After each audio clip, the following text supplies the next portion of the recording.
মাথায় একটা উঁচু টুপি দিয়েছে, তার উপর একটা রুমাল দিয়ে মানুষের বাড়িতে মিলাদ করে বেড়াচ্ছে, কোরআন মাজিদ পড়ছে আর ভালো কিছু খাবার দিচ্ছে, 200 টাকা পকেটে দিয়েছে, একবারে খুশি হয়ে গেছে, চিৎকার করে আমার বাপের নামে দোয়া করে চলে আসলো।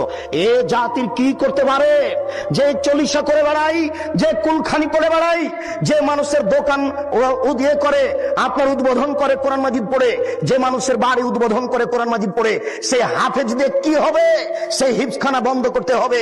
এই সামাজিক জাহেলিয়াত, এই ধর্মীয় জাহেলিয়াতের জন্য এই 3 নম্বর শ্রেণীর ছেলে দেওয়া হবে না।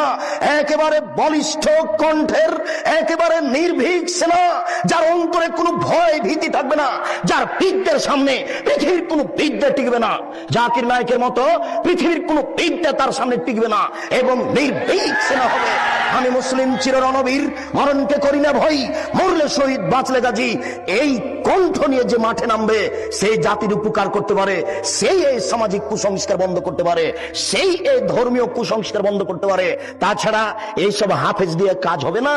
এ তো মানুষের দোকান উদ্বোধন করে, এ তো মানুষের বাড়ি উদ্বোধন করে, এর দ্বারা শরীয়তের কি আশা করা যেতে পারে? শুনুন, ওই পশ্চিম দিকে গাধাতে ইট বহে। গাধাতে কি বহে? ইট বহে। ভ্যান যেখানে যেতে পারে না, গাধা সেখানে যেতে পারে। অনেকগুলি ইট আপনি গাধার উপরে চাপিয়ে দিয়েছে, এরপরে যেখানে নামাতে হবে সেখানে গাধা চলে গেল।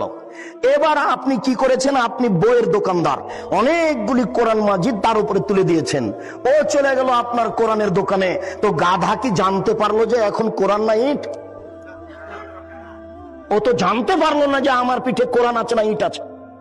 তো যেই ব্যক্তি শুধু কোরআন মুখস্থ করলো, দাওয়াত খেয়ে বেড়ালো, এ তো বুঝতে পারলো না যে কোরআন, এই কোরআনের ভিতরে আছে জাল হক এসেছে সত্য, ওয়াজাহাকাল বাতিল চলে গেছে মিথ্যে, ইন্নাল বাতিলা নিশ্চয় মিথ্যে, কানা যাউকা। এই দেশের জাহেলিয়াতকে লাথি মেরে ডুবিয়ে দিতে চায়।